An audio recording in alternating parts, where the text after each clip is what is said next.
I find it hard to believe that the Department of Justice and the Department of Health and Human Services will allow Vidant to close this hospital on July 1st.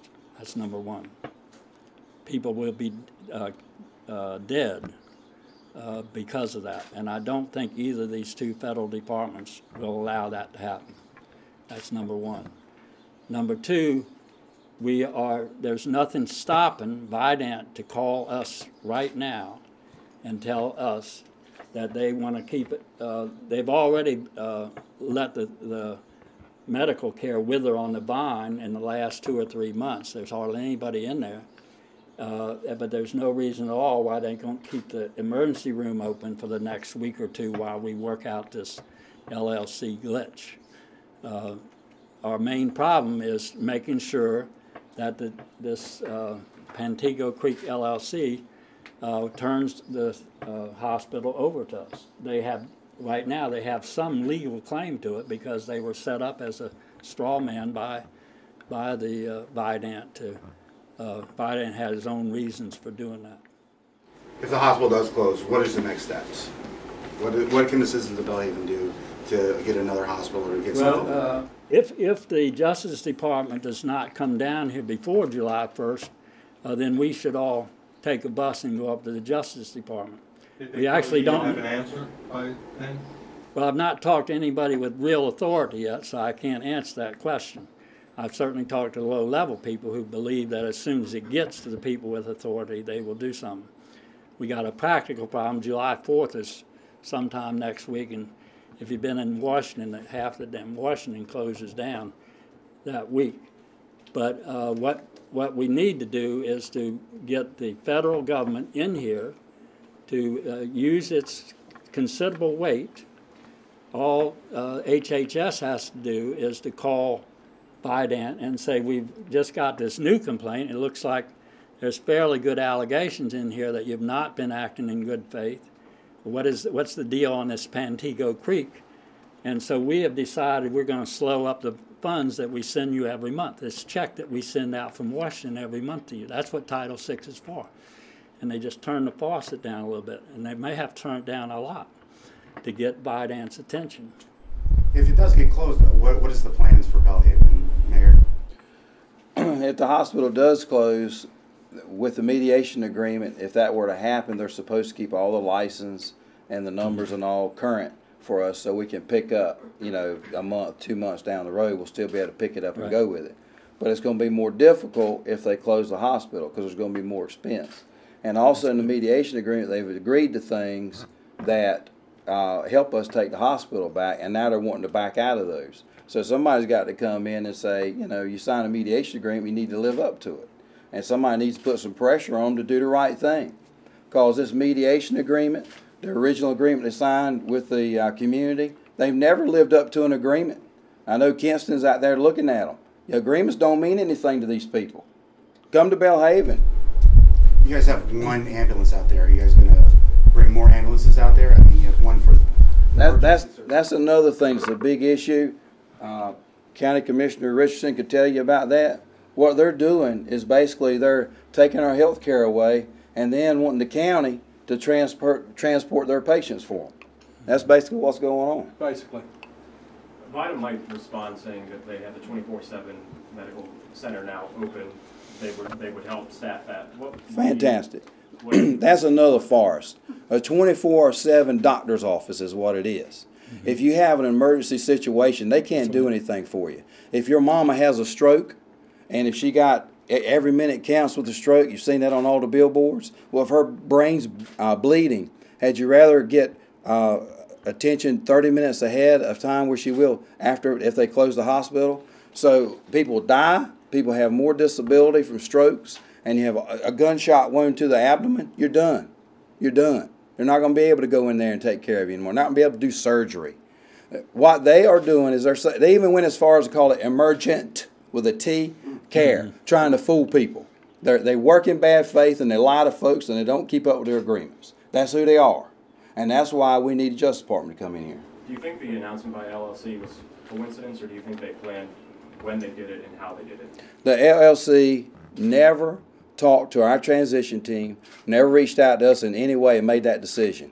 If they were people working in good faith, trying to be objective, trying to do what was best for the community, certainly they would have wanted to know what we were doing before they made a decision like that, wouldn't you think? I think that kind of blows their cover. They knew we were getting close, and they knew we had experts working with us that knew what they were doing. Mayor O'Neal, you blamed Vidant for part of not being ready to take over the hospital July 1st. Can you just give us a list of why you guys aren't ready to take over the hospital on July 1st? I can give you a few things. Number one, we didn't get data until the end of May. We've got some records here that show some stuff was held up at least 2 weeks. There's $1 million they're supposed to give us. In the agreement, there's no stipulations on it. You can read it. Then they contacted Joe Kahn and had all these stipulations on the $1 million. They said they're going to transfer the assets, the tangible assets to the hospital. Certainly cash and accounts receivables are tangible assets. Then they said they're not going to transfer them. The medical information system, that obviously is an asset of the hospital, was put there by federal money, not by their money, by federal money. They don't want to leave that either. They want us to have to spend money. And there's other and other reasons. So they come out to the press and act to you all like we're trying to work with them, and the whole time they're trying to cut your legs from under you. That's the way they work. And like I say, Kinston better be watching this. So are you saying that the only reasons that you have to not be ready to take over the hospital is because of Vidant? There's That's the nothing main else? reasons, yes. Okay. If they had done everything they had to do with the cash on hand, the $1 million, we could have took that hospital over and got it to the point where we had the rest of our money. But I want to repeat, our lawyer, Joe Kahn, says we're 90% ready as of today. And the main problem now is this Pantego Creek LLC. I just... a legal problem. There's nothing stopping them from keeping the ER open July 1st. An important point. I just talked about accounts receivable and cash on hand. When they took over our hospital, they took those. When they took over our hospital, basically the community gave them $1 million to take our hospital over. And all the cash on hand. All the cash on hand, accounts receivables. They got the liabilities too. But the cash on hand and the accounts receivables were $1 million more than the liabilities. On July 1st they handed over the keys and said, here, take care of these patients, could you work out all this other paperwork stuff and stuff behind the scenes later? It's not paperwork because they would take the health medical records information system out. So now you got to put one in. By the agreement, they're supposed to leave it. Yeah. You instead of having a cash account, cash on hand with $1 million plus in it to run the hospital, you wouldn't have that because they would just hold that. You know, the accounts receivables, you wouldn't have those dollars. Your last federal injunction that you all filed, how successful was that? Was that even help, or was that how you got the extension was through mediation? Well, we didn't get an injunction. What we got was, once the Department of Justice had looked at our complaint and had done a investigation, they turned it over to the Community Relations Service and said, rather than slow things up, because it's a contradiction. On one hand, we want to improve the hospital. We want more money to go into the hospital. And here, one of the things we're asking for is to cut some of the money off. That doesn't make any sense to anybody. So we'd much rather talk than fight in this thing. We want to save these babies. We want to save people with strokes.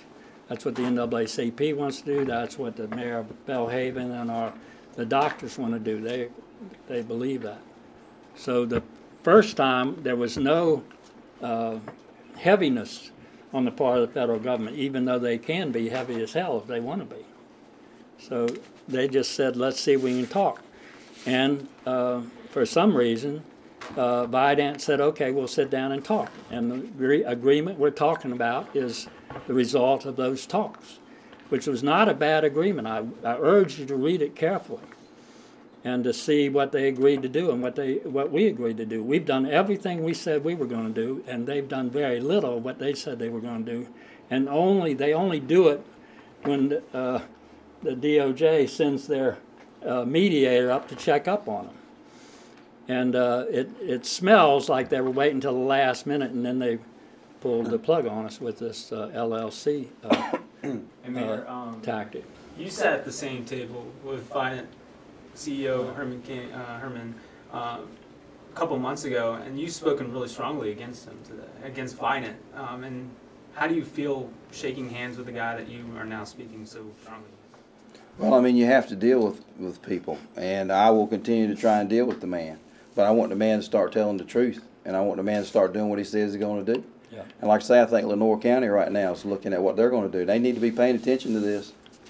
It's going to happen.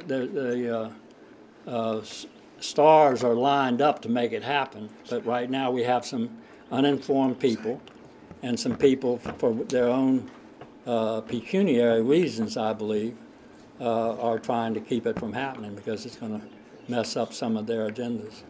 I think it's important for the people to know that whether the hospital closes Tuesday or not, that we will keep right on working, and we are totally able to take that hospital back. If everybody in Belhaven, these 4 people as I'm talking about, Deb Sparrow, Brantley Tillman, Darren Armstrong, Lynn Ross, those 4 managers of that LLC, if they were helping us and instead of trying to cause us problems, this is a no-brainer. Yeah. The business plan shows this hospital will thrive with this new model we've put together. This is not a maybe, might happen. And we've got some people doing things that don't make any sense. And when people are doing things that don't make any sense to you, a lot of times something's there that you don't know. And that's what we're concerned about.